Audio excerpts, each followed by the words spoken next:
please, let's stop segmenting the frustration of Nigeria to the regional divide. It's not just northerners that are frustrated with President Asuwaju and APC government. I think it's the whole of Nigerians. When you talk of specific policies, I can start, and I am one of those, as a member of the party and as a leader of the party. 2 months into the tenure of this administration, I read the alarm. When he declared subsidy is gone and flood the exchange rate without any clearly spelled out economic plan that will deal with the challenges that come with it and prepare Nigeria on the path of productivity. I mean, I read the alarm. I think I wrote an open letter where I talk of disturbing signal, and those are the issues I raised. And beyond that is also the whole question of how we take the country for granted. We contested, and I campaigned. I was in the leadership of the party when we campaigned the 2023 election. We campaigned on the Muslim ticket, not because we are contemptuous of Nigerians, but purely as a strategy to win the election. And when after winning the election, the first thing he did is to abolish all subsisting agreements that were agreed upon in the party, which include zoning the position of the national chairmanship to the North Central, and he moved it unilaterally and arbitrarily to the Northwest. And in the constitution of the leadership of the National Assembly, almost sacrificed North Central. I felt that is a mark of not just conservatism, but recklessness. It shouldn't come from a leader such as Asuwaju, who is ranked very high as a progressive politician. And if anything, those are some of the things I argue, that Asuwaju assumed the position of president of this country almost as somebody who came with like a vengeance to just erode all subsisting agreement and ignore the factors that bind this country together. And those are the issues. And for us who are negotiating this coalition, we believe it's not something that should be segmented to North and South divide. When people talk about North and South, I mean, I try to not distance myself. I am from the North.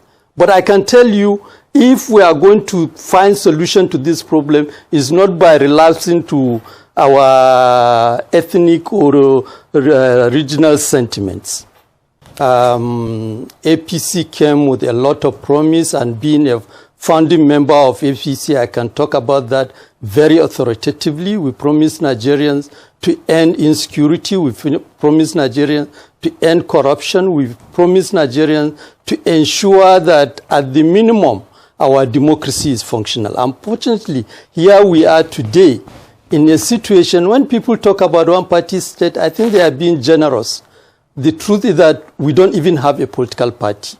APC itself, I don't regard it, and being there, I can say so authoritatively. Any party whose organ are not meeting is not a political party. And as it is, the first thing, and this is the first disappointment with President Tinubu, I'm one of those who hold him in very high regard. I thought all the mistake of President Buhari, he will be able to correct it.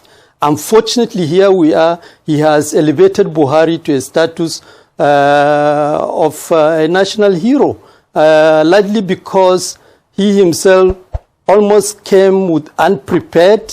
He is ruling the country almost impulsively, taking decision without any plan, which is where we have landed in a situation whereby cost of living and income have been eroded, So I think, coming back to your question, the whole objective of the coalition, and this is the negotiation going on, to ensure that at the minimum, the mistake of the past are not only corrected, but we don't resume politics almost as business as usual.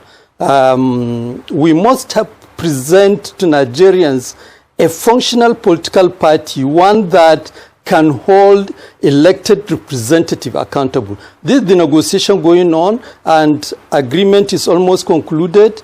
In not too distant time, the whole coalition will be unveiled, and how we are going to mobilize Nigerians, how we are going to contest the election in 2027 will also be clarified to Nigerians.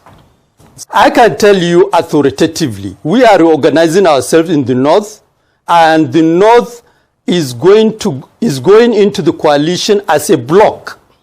And the whole issues that appear to be divisive in the North are being addressed. The question of religious differences, the question of ethnic difference, we are handling them very well. And discussions are going on, and by the time we unveil ourselves, you will see what I'm talking about. So it's not a matter, and we are relating with other sections of the country with the mindset of respecting everybody and understanding that we need each other.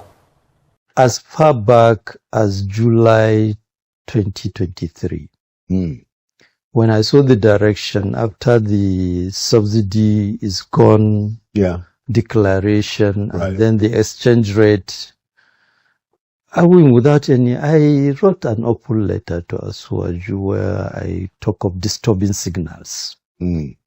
I don't hide my feeling. And the disturbing, why there were disturbing signals, was that critical decisions were taken without any clearly spelled out plan on how to manage the consequences of those decisions and convert them to advantages for the people and for the country. And we are on a roller coaster. I have said that severally. Because as far as I can see now, he's in denial. He beat his chest, and people in government beat their chest. He is courageous. He has taken wonderful decision. What is wonderful decision about withdrawing subsidy and floating the exchange rate without a clearly visible economic plan that will guarantee production activity in the country and ensure that people are earning better livelihood? Now, for me, I waited up to around July last year before I declared that no. Because I found out that he has insulated himself. Even within the party, nobody is having access to him. And that is not the kind of progressive leader I thought he is. And by my own estimation, I have said so several times, that was not the way he ran Lagos. Certainly. I have said that several times. Certainly. Now, for you to even expect anything wonderful to happen before May 2027, I will say you are a dreamer. I will wish you luck in your dream. But if it happens, it will be a pleasant surprise. Certainly. For me, I have reached the conclusion, I don't think anything good is going to come out. For over a decade, this has been the birthplace of innovation. Innocent Vehicles is a testament to resilience, employing international best practices to create more than just a car. Every vehicle here tells a story of durability, fuel economy, and safety. Crafted with the African spirit, the Nigerian heart. These vehicles surrounding me embody the unique concept of regionalization, each one designed to cater to the tastes and preferences of our people. From the streets in Nigeria to the terrains of the Sahara, these vehicles are designed for our roads, for our people. This is more than a vehicle. It's a symbol of our progress, our resilience, our collective success story. Your feedback drives us to continuously innovate and improve. Innocent Vehicle, the pride of African roads.